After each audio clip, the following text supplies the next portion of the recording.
This is my sourdough starter. Just make sure that there's no flour clumps. That it is time consuming when it comes to making sourdough bread, but it's not hard. So don't get the time confused with the difficulty, because it's really not hard.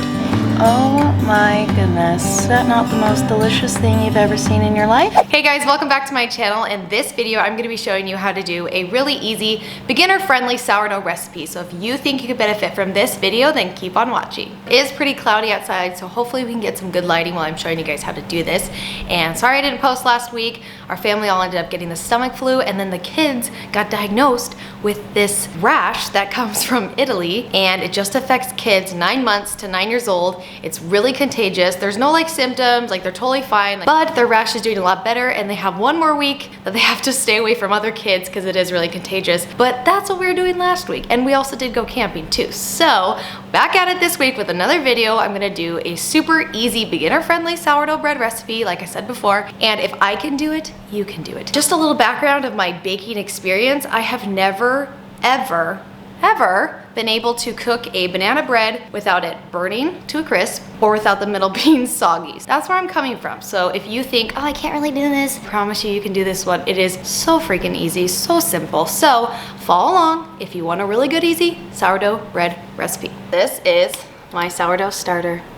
So I got mine from my aunt, and she got it from someone else, and I think it's pretty old, and it's a good one, but you can also get one on Amazon or some fancy profile on Etsy. Anywhere you can think of, look up one and buy one. I will link one below that I got my sister from Amazon that was very inexpensive. So I always use the 2-jar method. I have this one in my fridge always. I take starter out of this to put in this jar to feed overnight, and I will do, depending on how many loaves I want to make, that's as much starter I will take out for the next day. So I like to take out my starter, put it in, I don't know if any of this is making sense.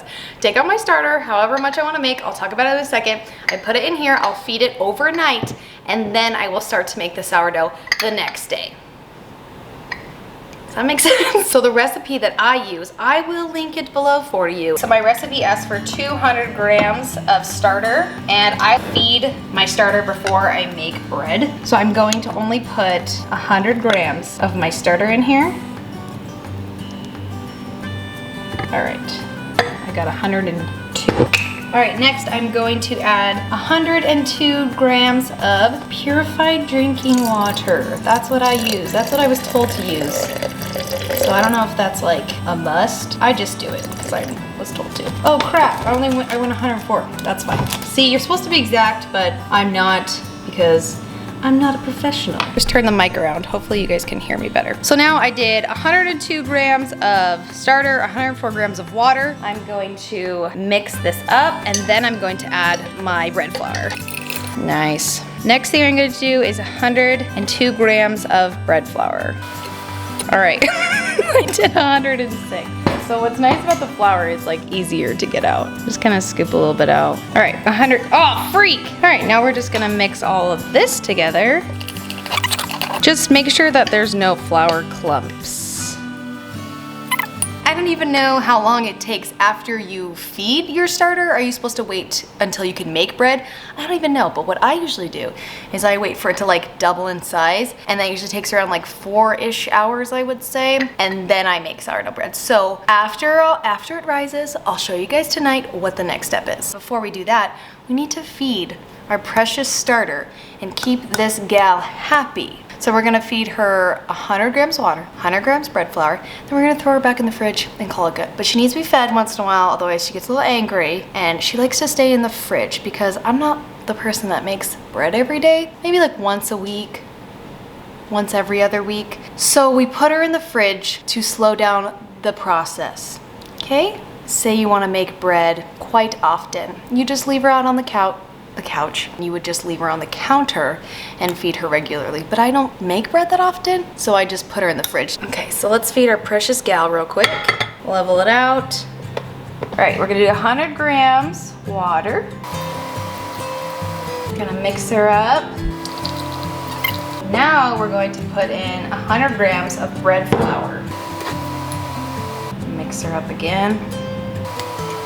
Nice and sticky, but not too sticky. So make sure when you're done feeding it, you clean off the top really well, because if you put on your lid and it's supposed to breathe and stuff, but I've noticed that if I don't clean off the lid, it kind of gets stuck and then it can't breathe and have oxygen and ferment and all that good stuff. So I'm gonna wipe this off really quick and then I'm gonna throw it in the fridge.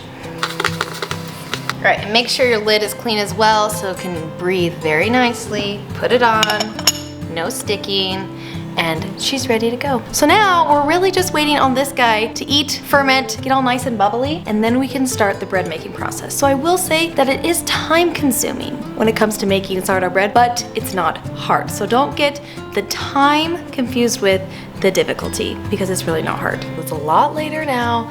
I just cleaned up dinner and I thought it would be a good time to start the measuring process. And I'm basically going to take my starter. We're gonna get some more drinking water. We're gonna get some more bread flour, and we're gonna get our measurer. Scale, there it is. Same exact tools, ingredients that we used last time. So again, nothing should be intimidating, literally same thing we just did, except we're gonna measure in greater quantities because we're gonna make a big batch to start our bread. So I have my recipe in on my Paprika app. If you haven't heard of that app, go look it up, it's amazing. Honestly, the best thing that I love about this app is that I can like triple and double recipes and it'll just do the math for me. So definitely, it's my favorite part about this app.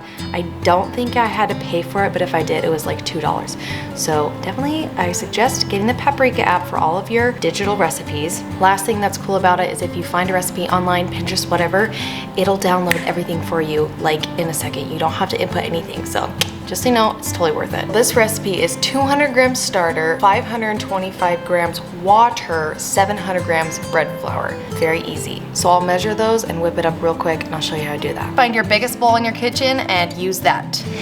Hi. The way that you want your starter to look after you have fed it. You want it to look, dare I say, foamy, bubbly. I love the smell of fermented stuff. I could eat kefir and kimchi just all day. Something's wrong with me. Foamy, bubbly, doubled in size. You're good to go.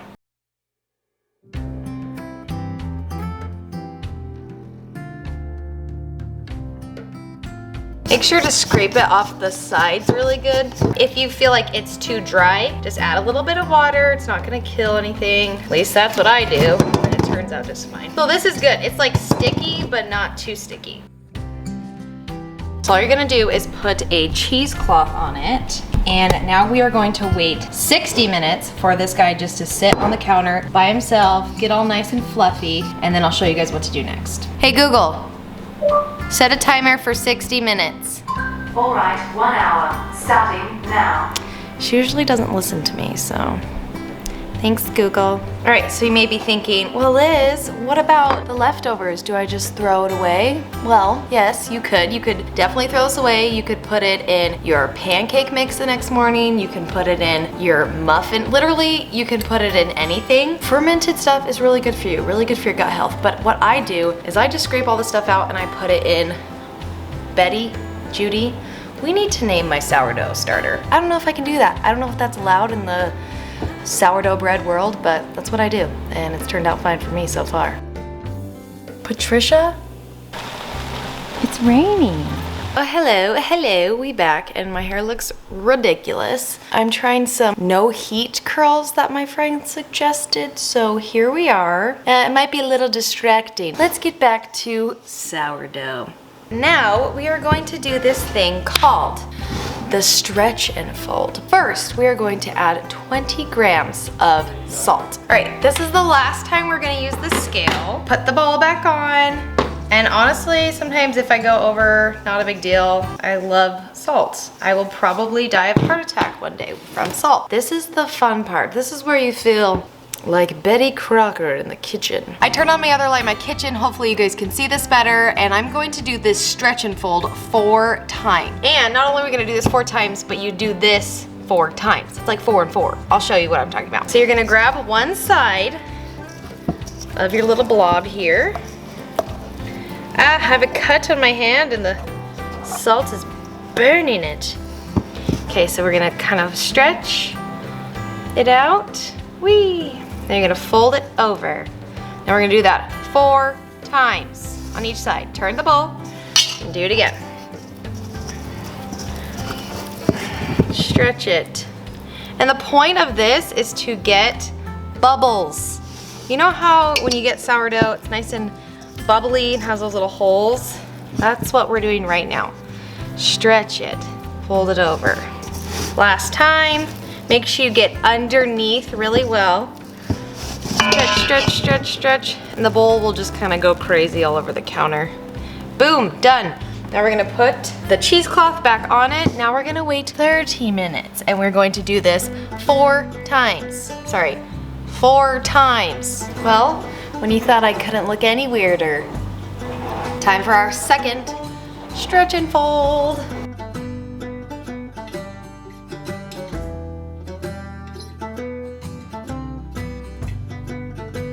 So we just went in the rain. It's a flash flood warning, so lots of rain right now. Sorry, dishwasher's going, laundry's going, so I don't know if you can hear me. I just did 4 stretch and folds. There's an option to let it rise on the counter for 60 more minutes, and then you saran wrap the entire bowl. Like, you want it to be covered, you don't want like a lot of air to get out. So I will do that, and then I will put it in the fridge overnight. And I believe my recipe says like 12 to 14 hours overnight is the best. Honestly, the longer the better. You're gonna get more sour taste.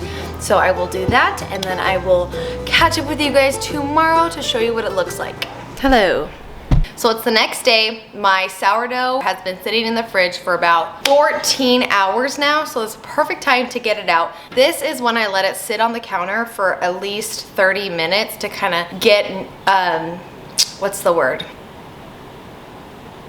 I don't know what the word I'm looking for is, but I let it sit on the counter to get down to a lower room temperature. All right, so I am gonna take this styrofoam off, and I will put another towel over and just let that sit for 30 to 60 minutes on the counter. So the next part is we're going to take this out, and you're going to slowly flip it over onto your counter. I'll show you guys, get a better angle. Sometimes I get my fingers in there and kind of break the seal, and then it'll just kind of slowly come out. So now I'm gonna let it sit on the counter for 30 minutes, and we're gonna do a bench rest is what this is called. And it just gives that a little bit more time to sit and get ready to fold. So I decided that I'm just going to do one big whole loaf tonight in my Dutch oven because I'm running out of time. This next part, you're gonna look pretty official. You're gonna grab a bowl, you're gonna get some like cooking spray, you're gonna spray it really well, and then you're gonna grab some flour. Now you're going to sprinkle some flour all over the bowl, and the purpose of this is to make sure that your sourdough is not going to stick to the bowl. So I kind of just move it around, whack it really well, and that's what it's gonna look like. I'm going to start pinching the sides in. Pinch, pinch. And you're gonna kind of, I just call it, this is my dumpling step. I know it sounds weird, but I just feel like I'm making a dumpling. Pull it all up. And it shouldn't stick to your counter. Oh, I hear my baby. Okay, it shouldn't stick, so now it's gonna look like this. Nice and dumpling-y. You're gonna pick it up, and you're gonna drop the smooth side on the bottom, and you're gonna leave the pinch side on the top. Now we're gonna put another towel over it, and we're gonna put it in the fridge up to 2 to 4 hours. So it's about 4 hours later, and my kitchen is an absolute disaster from dinner. My kid is losing his mind. So now what I'm gonna do is I'm gonna set my oven to 500, and what's interesting about this recipe is you preheat your Dutch oven in with the oven as well. So the oven's preheating to 500, your Dutch oven is preheating to 500. It's super hard to do this with one hand. Okay. So little trick, if your bread keeps burning, put a baking sheet underneath and you shouldn't have a problem.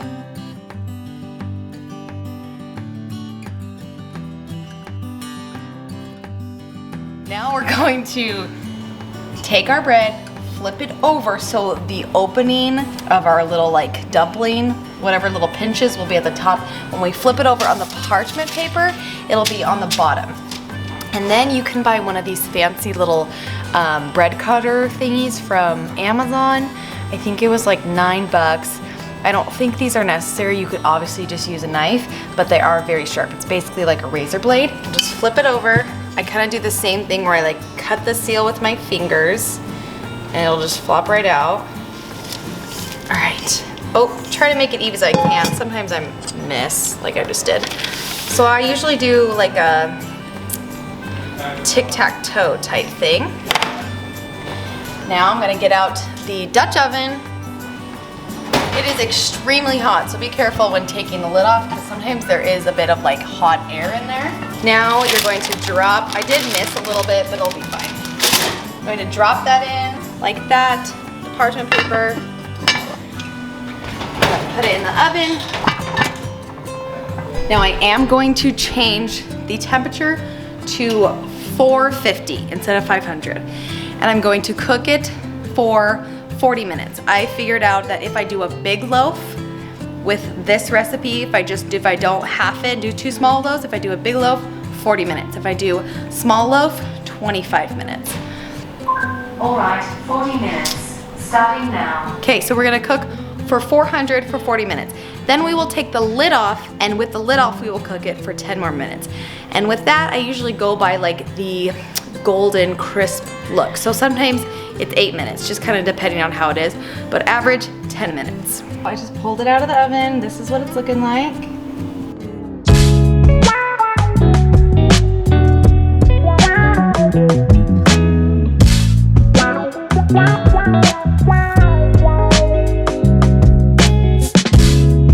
So since I started making bread, this gadget right here has been a lifesaver for me. It is way easier to cut the bread with this.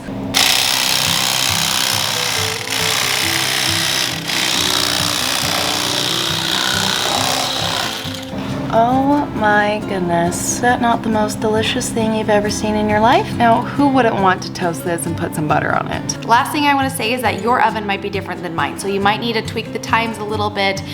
Sometimes maybe the weather's changing and when you're leaving it on the counter, it's not going to get to the room temperature you want to pull it. So honestly, just it's preference. It took me a couple times to get the hang of it. I hope you guys like this video and I hope you guys try out this recipe. If you have any questions at all, please leave them in the comments below and I hope that I can answer any of those questions. I know I probably left some stuff out, so again, leave them in the comments below and I will answer them as quick as I can. If you like this video, give it a thumbs up and I'll see you in my next one. Bye guys.